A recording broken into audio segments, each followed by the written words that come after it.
Tu sais, chacun réagit à sa manière en fonction de l'éducation financière qu'il a reçue.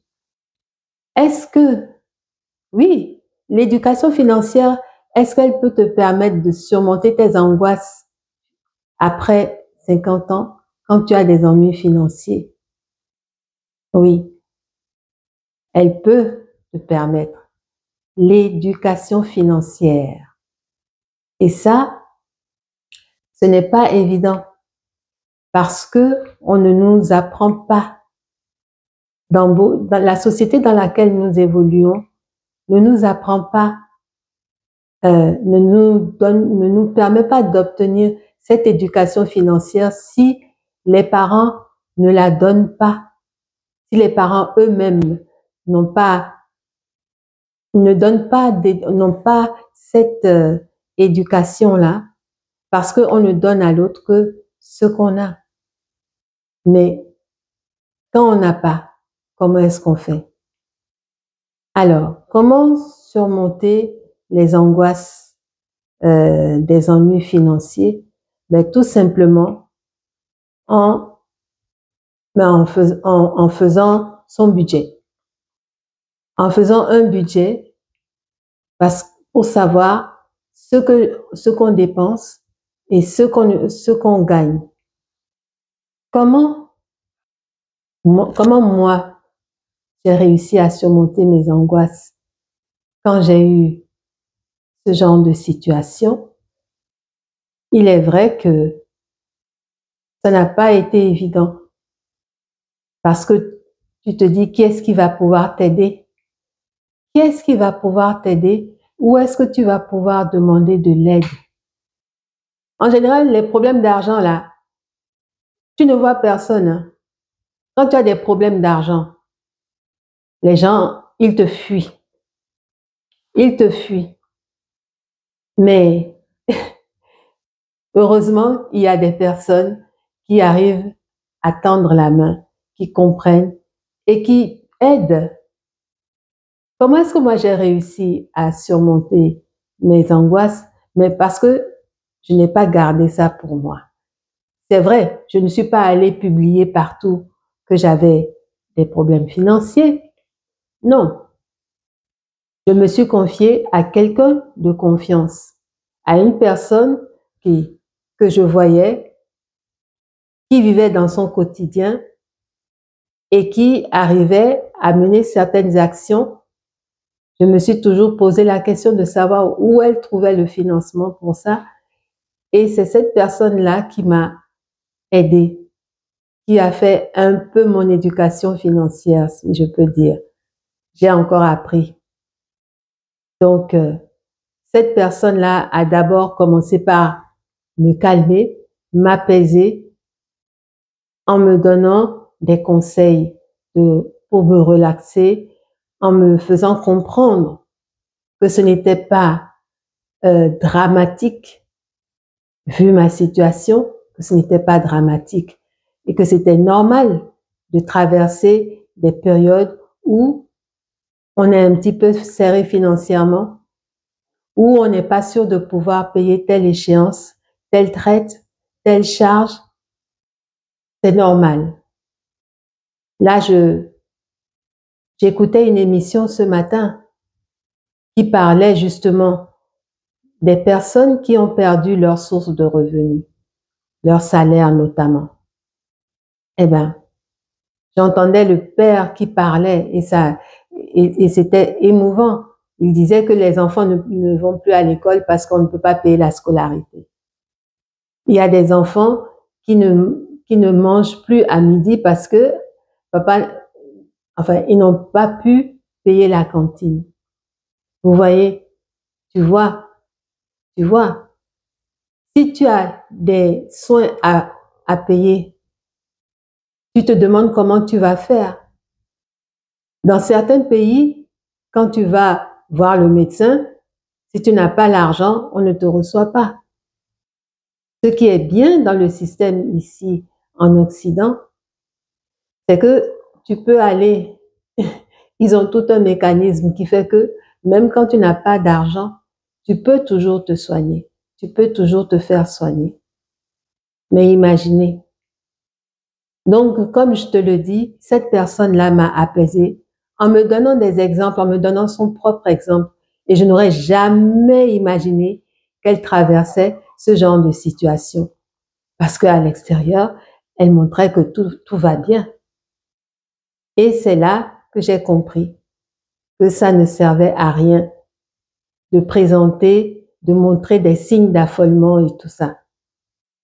Tu peux affronter cette situation avec du calme et de la réflexion, à savoir établir un budget et puis voir tes capacités de, comment dire ça, tes capacités de de remplir ce budget. C'est pas le terme que je voudrais utiliser, mais tes capacités pour faire face à ce budget-là. Et tu priorises, c'est-à-dire tu mets les dépenses les plus importantes que tu ne peux pas ignorer, que tu ne peux pas ne pas, enfin, que tu dois honorer, que tu es obligé d'honorer, et celles qui peuvent être négociées ou repoussées. Et c'est le travail que nous avons fait avec elle. Nous avons fait ce travail-là. J'ai déterminé les charges que je devais obligatoirement satisfaire et pour lesquelles je n'avais peut-être pas la totalité, la capacité entière de les payer. J'ai négocié, j'ai appelé les personnes concernées, les organismes concernés et je leur ai parlé, je leur ai exposé ma situation et je leur ai dit, je ne peux pas payer en entier, mais voilà ce que je pourrais, pendant un certain temps, voilà ce que je pourrais payer. Donc, ça a permis de rééchelonner les échéanciers concernant ces charges-là. Au niveau de la maison aussi, j'ai négocié avec le propriétaire en m'engageant à payer ce que je pouvais payer à ce moment-là. J'ai expliqué ma situation. Tu vois. Donc, c'est des petites choses comme ça. Je me suis rendu compte que ça ne servait à rien de rester seul dans son coin et de se morfondre et de disparaître aux yeux des gens parce que on a des ennuis financiers, on a des difficultés financières et on a honte de dire ben je suis dans telle situation. Mais c'est normal que à un moment donné on traverse une passe qui ne soit pas favorable. On traverse un moment désagréable. Ça ne va pas durer toujours. Ce n'est qu'un moment. Mais pendant ce temps-là, tu fais les choses sereinement. Et c'est ce que moi j'ai fait. J'ai calmé mes angoisses et je me suis dit en face de moi, c'est des êtres humains, donc forcément, ils vont me comprendre quand je parlerai. À moins que cette personne-là soit vraiment dure et complètement fermée. Mais toutes les personnes auxquelles je me suis adressée, à qui j'ai exposé la situation en montrant ma bonne volonté d'y arriver, ben, toutes ces personnes-là m'ont facilité la chose.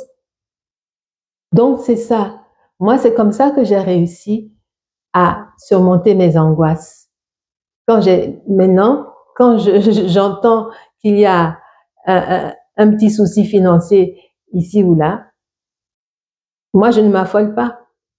Récemment, il y a un futur partenaire qui m'a sollicité financièrement parce que il avait un besoin urgent et il m'a donné une somme pas possible. Enfin, c'est même pas que c'est pas possible, mais c'est une somme que moi personnellement je ne pouvais pas lui lui prêter. Et je lui ai expliqué parce qu'il m'a dit mais je tape à gauche à droite, je n'ai personne, peut-être que tu pourras. Et je lui ai dit voilà, Là, tu m'as présenté un gros chiffre. Mais moi, je n'ai pas cette somme-là. Ce que tu devrais faire, c'est peut-être de mutualiser ta dette. Et qu'est-ce que j'entends par là? Mutualiser disons, ton emprunt. C'est pas ta dette, mutualiser ton emprunt. C'est-à-dire, tu divises cette somme-là par le nombre qui serait acceptable pour quelqu'un.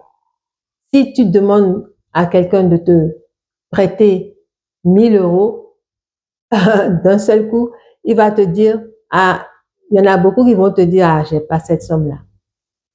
Mais si tu vas voir cette même personne pour lui dire, voilà, j'ai tel besoin, j'aurais besoin j'ai besoin que tu me prêtes 100 euros. Au lieu que ce soit 1000 euros, tu pars sur 100 euros. Tu dis que 100 euros, c'est plus supportable que 1000 euros. Et tu divises, tu multiplies par 10. Donc, 100 euros fois 10, ça fait 1000 euros.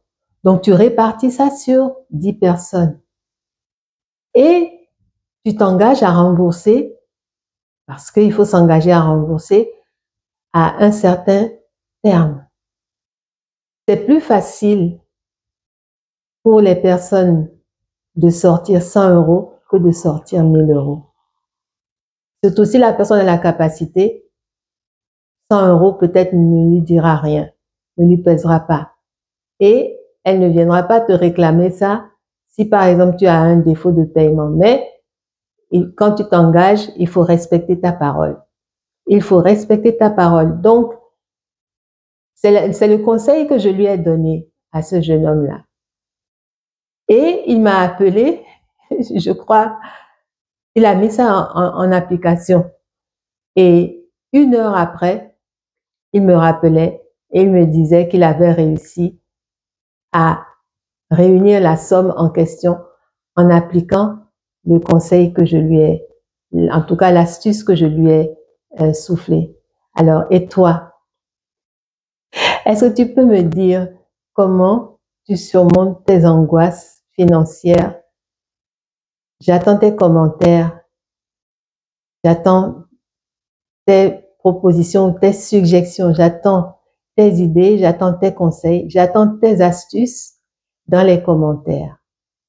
Je te souhaite une très belle journée. À bientôt et surtout, prends bien soin de toi.